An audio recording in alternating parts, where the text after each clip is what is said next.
Hey everyone, I'm Stephanie, and I believe that the right book at the right time can change lives, and that all readers should read children's literature, especially adults. So that's what we do here on the KidLit Love podcast. We celebrate all things children's literature: picture books, early readers, middle grade, and young adult novels for readers of all ages. In each episode, we'll talk with children's literature authors and discuss their books, their hopes, their dreams for readers, their writing process, and much, much more. Whether you're an adult reading to their inner child or connecting the young readers in your life with fantastic books, you've come to the right place. So grab a notebook to build your TBR, and let's get to today's episode of KidLit Love.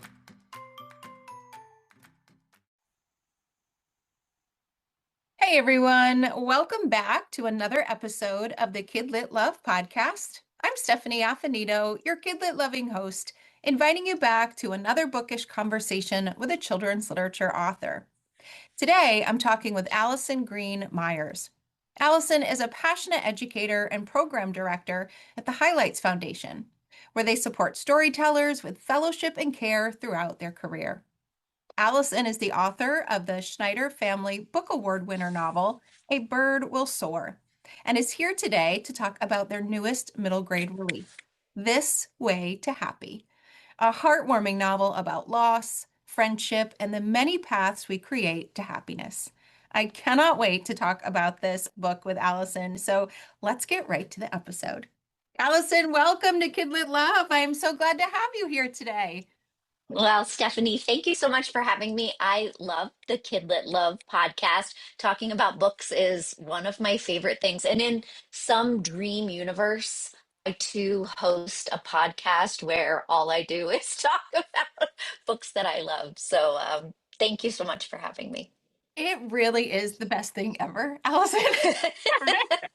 And it's one of those things where I had thought about it for so long and thought, wouldn't it be nice? Wouldn't it be nice to take my children's literature courses at the university and talk to the authors and get inspired? And I don't remember the exact day, but I do remember the exact moment I went, well, I can. Like, why don't I? Why don't I just do that? And the rest is history. Here we are. So That's beautiful. Beautiful. So tell us about you. Tell us about the work you do, and of course, the journey that you've taken through children's literature to get you here today talking about your newest release. Oh, sure. Let's rewind the clock. Where did it begin? No. Uh, It's funny when I hear people say my whole name, Alison Green Myers. You can call me Al or Allison.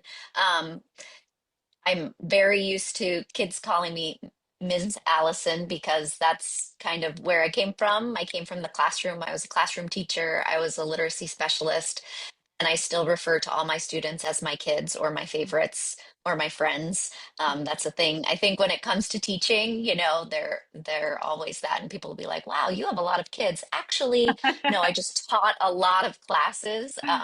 But yeah, I work now for a nonprofit where my kids, my students are a little bit older. They're adults who are creating for kids.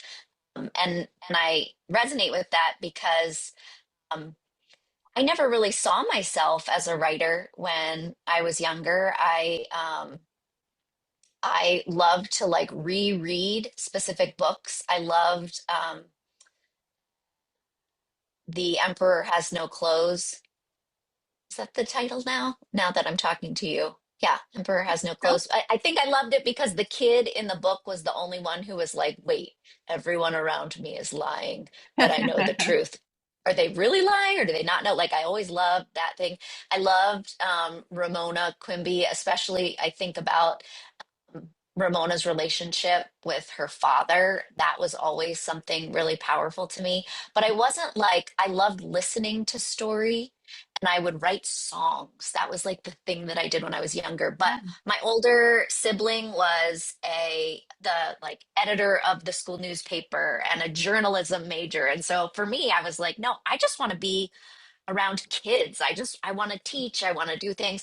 And then when I started teaching third grade, I started reading novels with kids and writing with kids. And I was like, oh my gosh, I love this so much. I remember reading The Miraculous Journey of Edward Tulane, and we were like unpacking this book. And I was like, okay, guys, we're going to sit down and we're going to figure this out together. Like, how did these words get on the page in this order? And then I discovered the National Writing Project and started to take courses for teachers as writers. And it was like, Yep. there was, so much that came together. So I always say, without my students, my kids, like I never would have become a writer. Were, um, they were my first writing group. We like Yeah.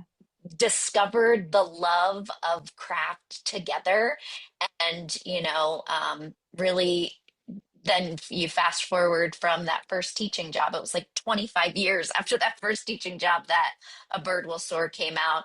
And not that I wasn't writing, I wasn't publishing. And there's a difference between, I think, being a published author and somebody who is writing for the absolute love of doing it. And that's certainly what I was doing for a very long time. So yeah, I primarily write for middle grade audience.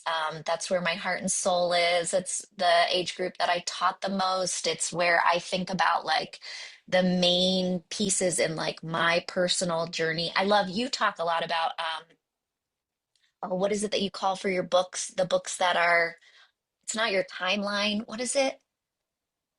The Uh, impactful, like what? an activity you do with your students that they Yes. do like the book. We do textual lineage and the timeline of books and the draw ring, Yeah. all sorts of good stuff. Yeah. I love that. And I love the thought of that because when I think about it on the writer's side, if I looked at that timeline for me, that between ages 8 and 12 is where I find a majority of my stories. And so of course they come to the page. And that's no different than This Way to Happy. That's I mean, certainly that book begins and ends with very personal things to me. So yeah, Yeah. I think I answered your question. I You think it did. was about right. You did. You did. And I Yeah. really agree with you about the magic of that particular grade level. As Mhm. a fellow literacy specialist before I went to the university, there is just a magic in like second and third graders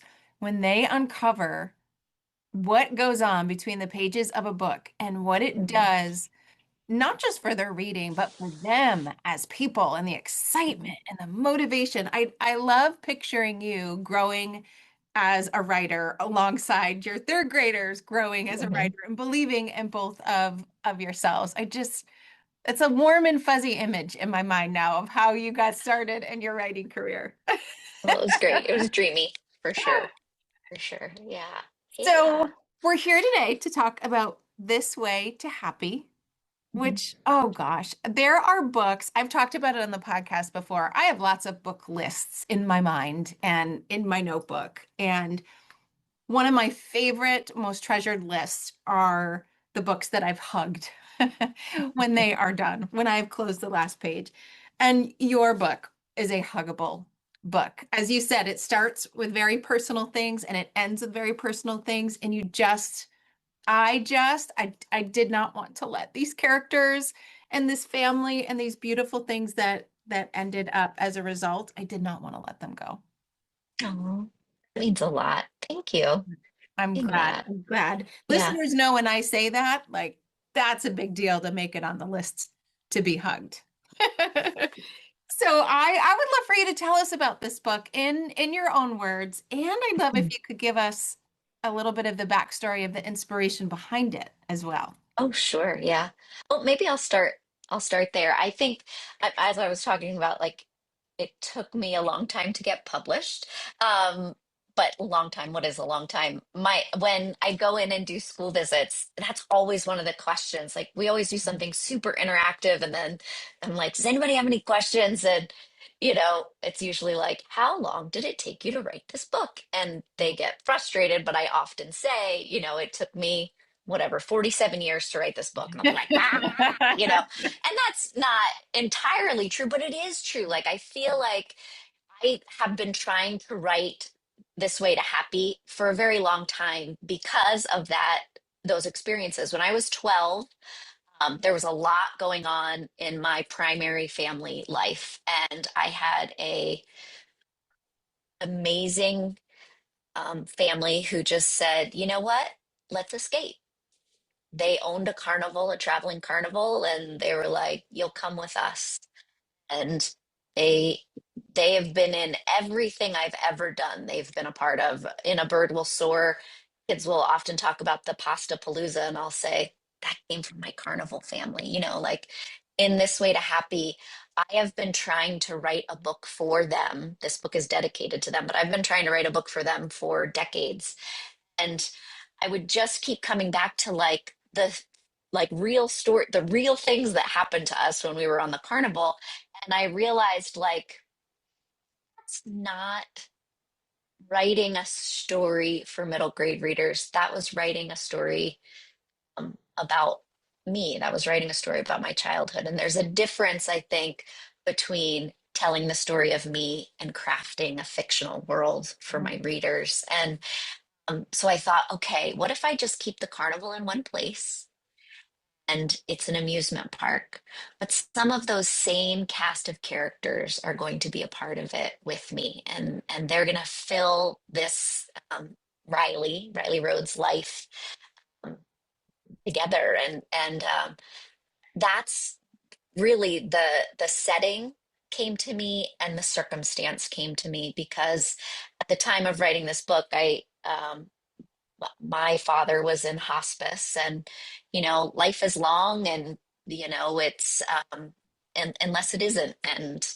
for him it was, and he and I had a chance to mend our relationship, and it was something I wanted to explore because when you are with someone, and maybe you relate to this too, or maybe this is like a personal grieving thing, but when you lose someone and you're grieving, I looked for signs. I looked for signs to see how was I doing? Literal signs like, um, oh, I got up and got out of bed and wasn't, you know, crying or whatever this morning. Or, metaphorical signs like, oh, this red cardinal just visited my window, and that was in the yard when my dad passed away. And it's like, he's coming to visit. So for me, I wanted this book to be about this place and about this family on this journey. I wanted there to be both literal signs about moving forward and this figurative feeling about moving forward. So um, I write about big feelings and big messy families. That I would say that is my Venn diagram of things. And so I'm always looking for like, how do I bring people along on those journeys? Because for the most part, I don't have like, I'm not unraveling a plot that has this mystery, or you're not going to find the, um, you know, thief at the end of my book or anything like that. It's like we're watching and reading a human go through very human experiences and change. And Mhm. those are the stories that a Yeah. little bit about the background of Happy, I would say. I want to like interject just in case you were going to keep going. I know now why I hugged your book because I have big feelings and I have a messy family. Mhm. I mean, we all have some sort of messiness, but Sure. you're Yeah. right. What I really connected to was first the appreciation for the reality on the pages, right? So this is a middle grade novel, and there was a lot of fun around the amusement park piece. We could talk about candy apples and Hmm. slushies, good old cider slushies, and all of the rides and all of the things. But then there is a lot of realness to the family in the park. There Hmm. unfortunately is loss. There are arguments between real siblings and real things happen. There are, grandmas who are trying to do their best and be the one woman show and what happens when that doesn't happen. There are friendships and cousinships, I guess I could say that, I love that word. Yeah. I just made that up right there on the spot. go. Nice.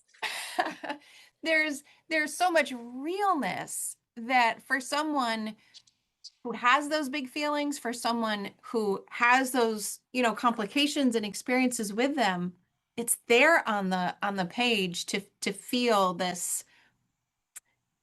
I don't know if kinship's the right word, but to just feel like, oh, this Mhm. book gets it.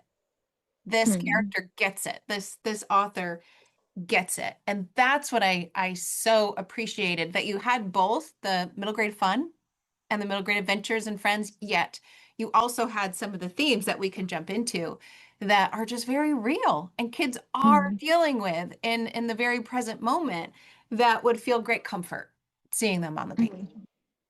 I love that. Thank you. I think one of the things I mean, um, one of the things that I tend to think a lot about off the page, I'll say off the page, even though I write it down, it's like my side writing. I write a lot about how the parents were parented that are in a middle grade book.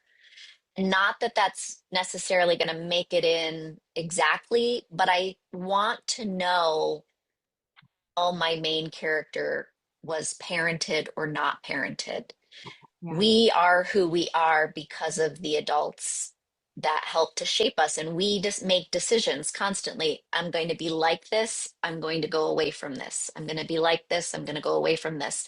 And so that age group in particular, I would say 10 to 12 year olds, even more so than 8 to 12 year olds, but 10 to 12 year olds, that though that aha moment about the adults kind of in your life and about what your relationship is starting to look like with them, I think is so important. And grandma, the grandmother in this book in particular, to me, I wanted to show generationally, you can still be a caring, doting, loving adult in a child's life and find your own pathway to happiness. You don't have to abandon one for the other.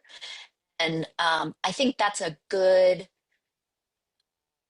character to showcase to kids because sometimes I think adults, I'm an adult in my adult life, and it's like we're constantly saying we need balance and we need to do this, or I feel guilty about this. And really what Riley wants at the end of the day, if anybody were to ask Riley, oh, please just ask Riley.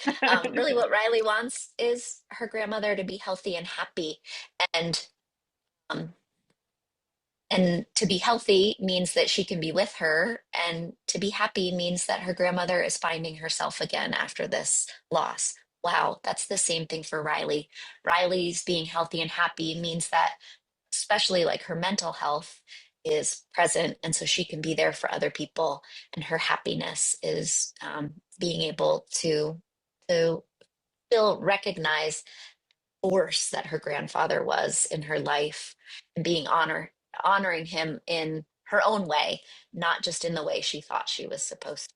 So I think a lot about the adults, even though I don't want the adults to run the show in the book. I think a lot about the way that the adults were parented and then how they ended up in that middle grade novel. And there is a lot of that in this book that I really appreciated, because without giving things away, there are some moments between, the moms of the cousins. They are known to be slightly argumentative and slightly Hmm. loud and perhaps Hmm. cause a ruckus. And you get insight when you see the sisters and then you see how the cousins are dealing with that situation. And then you see how the grandmother is asking about it and what that Hmm. feeling is. And you do get this sense of complications in the families, but the kids are always the one who are making sense in a way that is often better than the adults. And you can Hmm. see, you can just see that happening between Riley and her cousin. And I won't reveal what happens, because that turning Hmm. point is kind of a next turning point of the book that I don't Hmm. want to reveal. Um, Hmm. but I love that when you are the reader, it's like you're getting the inside scoop behind what's happening. And it's like, the secret. You know the secret and you Mhm. see the characters trying to make those decisions that work for them. And that's Mhm. just it's just such a wonderful place to be able Mhm. to see that backstory. But I'm so glad you brought up grandma. I can't say what I actually want to say to you about grandma because it will spoil perhaps some big moments. But as you mentioned, you know, grandpa passes away, the sisters, the cousins, grandma, they're trying to run the show. It's hard work. They believe in hard work. They have lots of mottos that they are telling They themselves sure do. to get through it. And then unfortunately, um, grandma ends up in the hospital. And at Mhm. that point, I was thinking, oh no, like how is this book going to go? Oh no. But I'll just say the journey that grandma goes on, the surprise that I got at the end. And listeners, I can't say anything more about that because I want you to be able to get this for yourself. I just, at that point, when I realized, like the moment I realized, okay, what's going on with grandma, I set the book down and I just sat for a minute and I just breathed and I was like, you go, grandma. Like it was just a moment where it was this big lesson, as you said, that you can choose your path to happy. It can change. It can Mhm. change as you go, and it's never, ever, ever too late to Mhm. figure it out. Like, oh, I wish I could say more, but thank you. Thank you for that, because that to me was part of the reason this book needed to be hugged. Just a beautiful That's book. that's very sweet. So I two two things. One, thank you very much. One, the end of the book. Um, so I had an opportunity to go back and forth. There's so many people help make a book, and one of the things I love are I love audiobooks, and I've been really blessed my last two books with two extraordinarily talented narrators. And also, I got an opportunity to do the dedication and the reader's note in this book. So I had the audio narrator, and then I got to do it. Well, when I went in to do my recording part, the producer was the same. The producer and the director were the same.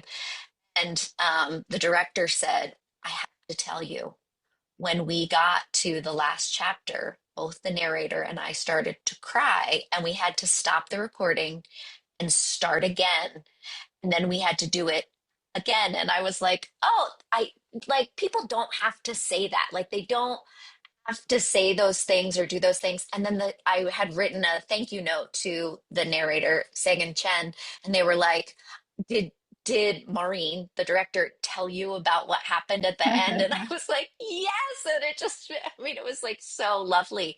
And I think the thing about endings, this isn't the first, the way that I ended Bird, my first book, I had kids come up to me and say, I thought this was going to happen. And then you gave me this. And Happy was very much, I wanted my readers to say, I thought this was going to happen at the end, but then you gave me this. And I'm hopeful that that kids will say that too. And hearing that from you and hearing that from the narrator, like that means a lot because I did want that ending to feel like a gift, Yeah. really, very much so. Yeah. And it really drives the point home that I attempt to make in every episode and every introduction to this podcast, which is children's literature is not just for children. These are for this 47-year-old reader had to hug this book and get a lesson from grandma that she didn't know she needed. So I Mhm. feel like listeners, you know, yes, you're thinking of this for the middle grader in your life. This is for you. This is for Aw. anybody who's trying to find their path to happy, truly. Mm. Thank you. Now you mentioned the Yes. note. You mentioned the note at the end of the book, the dear reader. Tell us a Yeah. bit about that so listeners know what to expect. I loved it. That's funny. So, okay, so in my first my first book is very long. A Bird Will Soar is long, and I had talked to my editor, Andrew Carr, who's just amazing and warm and wonderful and loves to have phone calls instead of just writing long editorial letters. And I said, I'd like to put in an author's note because I'm afraid that one of the kids who picks up this book will think I really don't like pigeons. Is it okay for me to write a note to the readers? And of course, I talked more than there's a whole thing with pigeons in a bird will store.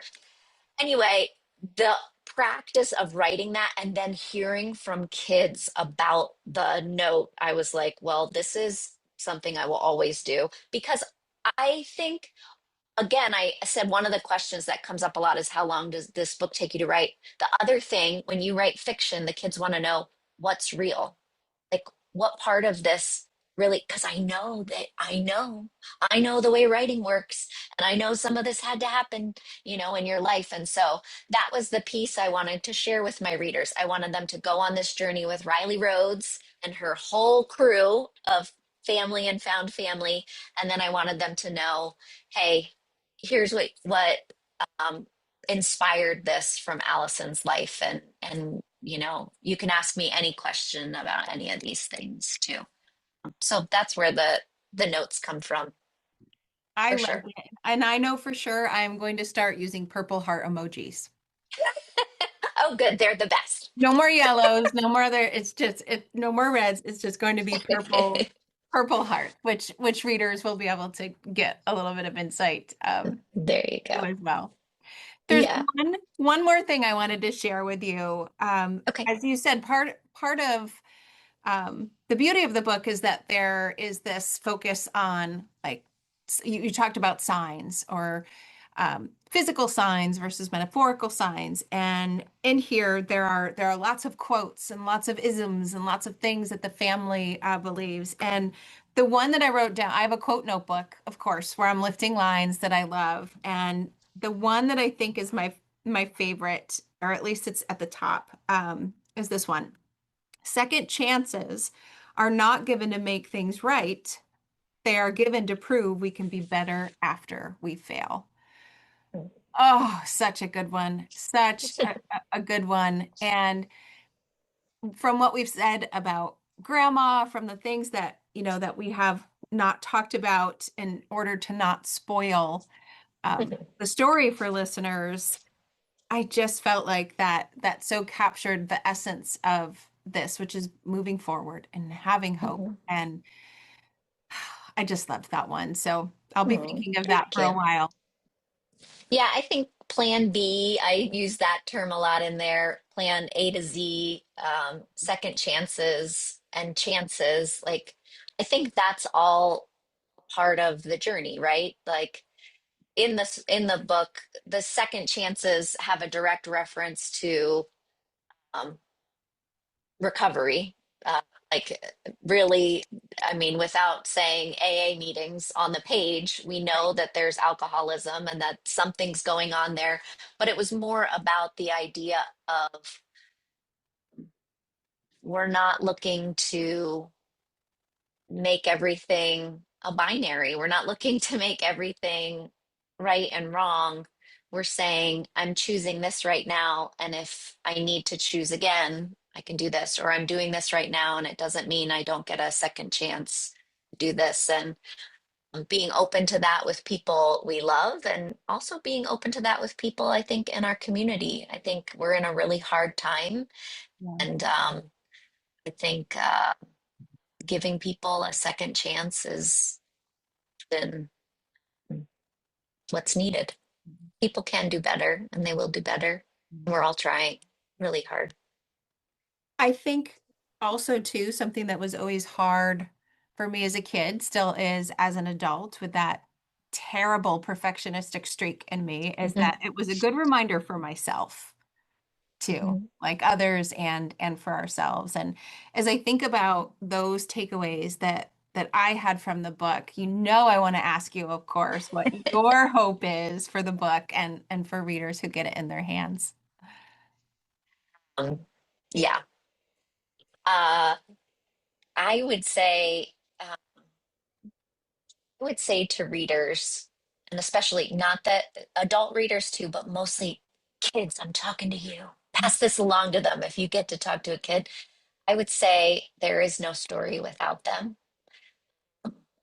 my books begin and end with kids and with kids in mind. Some authors will say, I don't even think about my reader, and that's okay. That's their process. My process is think about them all the time. Yeah.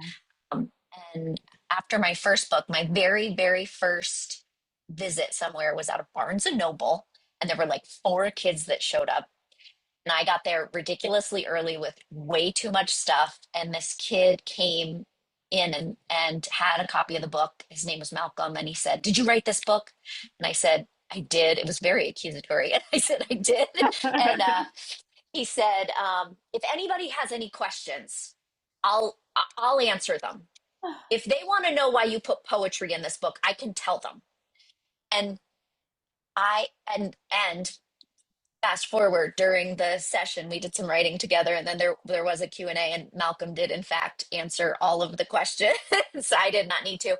But I will tell you that that is exactly what I want for Happy. I want someone to say that Happy is their book, that they get to answer the questions that come up about this book because it has become theirs. And that's what my hope is for the book, but that's what my hope is, I think, for readers in general, like that they understand a story is nothing without them, and that the meaning that they bring to it and the way that they hug it at the end, Yeah. that's what matters the most. So that's what I would say. Oh, it's so beautiful. It's so beautiful. Where can listeners find you so that they can keep up with you and learn more about you and This Way to Happy and all of the things?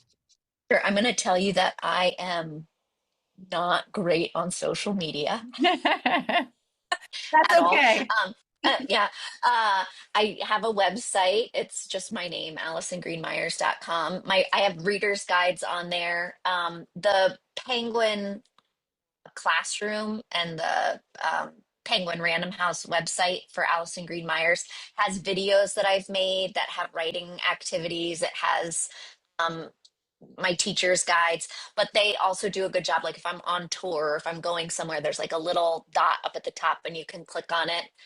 And then if it's okay, I would love to share some indie bookstores that have signed copies of the book and have been just so fabulous. Um, we could not sell any. I love watching. All right, so I said I would love to do a podcast. I'd also love to just hand sell books to kids all day long. I know that that's not, this is probably another instance, Stephanie, where you'd be like, well, you could just go and do that. Anyway, um, but I would say the End bookstore in Allentown, Pennsylvania.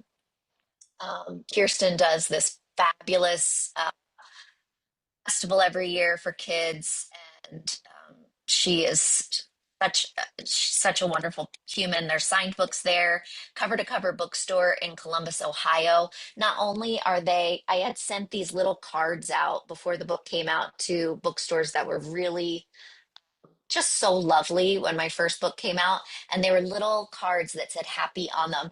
And I noticed cover to cover when Happy came out, they took the card and they like stuck it in the book and they put it on there like a little, it almost looked like a cake with the candle on top. Like it was just so sweet. Like they're just so lovely. Pocket Books in Lancaster, Pennsylvania is a new bookstore, but they have copies of Happy Children's Book World in Haverford, PA. I just did a book festival with them where I got to make signs with kids, and that was so much fun. Oh, Um, wow.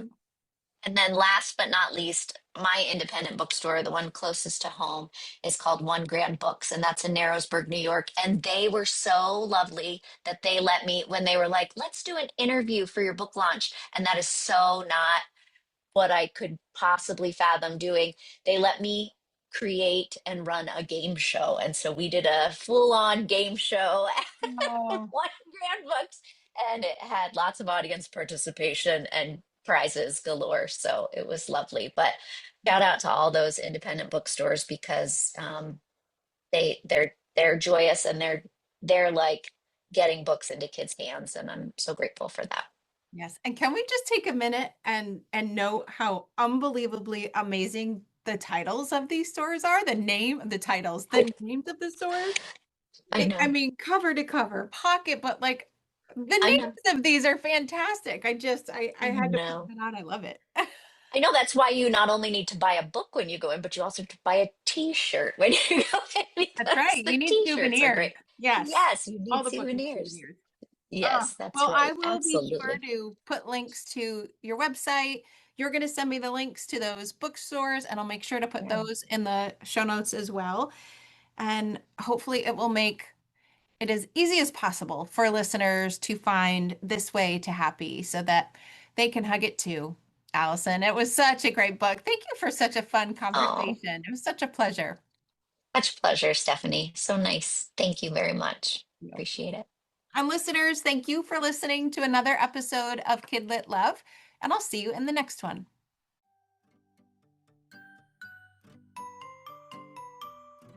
Thanks for listening to today's episode of the KidLit Love podcast. You'll find links to all of the books, resources, and ideas mentioned in the show notes and at alitlife.com. You'll also find KidLit Love on Substack. That's where you'll find posts for each episode, monthly KidLit roundups, and an invitation to join my summer book club and go deeper into the world of children's literature.